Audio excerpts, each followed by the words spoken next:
అందరికీ రెండవ శ్రావణ శుక్రవారం శుభాకాంక్షలండి. అందరూ శ్రావణ శుక్రవారం పూజ ఎలా చేసుకున్నారో కమెంట్ సెక్షన్లో కమెంట్ చేయండి. నేనైతే సాయంత్రం సమయంలో చేసుకున్నానండి పూజ.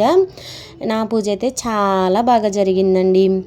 సుమనస వందిత సుందరి మాధవి చంద్ర సహోదరి హేమమయే మునిగణ వందిత మోక్ష ప్రదాయిని మంజుల భాషిని వేదనుతే పంకజవాసిని దేవసు పూజిత సద్గుణవర్షిణి శాంతియుతే జయ జయ హే మధుసూదన కామిని ఆదిలక్ష్మి పరిపాలయ మాం.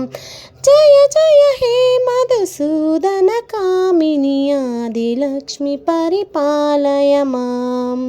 పాట ఎలా ఉందో కమెంట్ సెక్షన్లో కమెంట్ చేయండి ఫ్రెండ్స్. ఓం శ్రీమాత్రే నమః. వీడియో నచ్చితే లైక్ చేయండి, ఛానల్ని ప్లీజ్ సబ్స్క్రైబ్ చేయండి.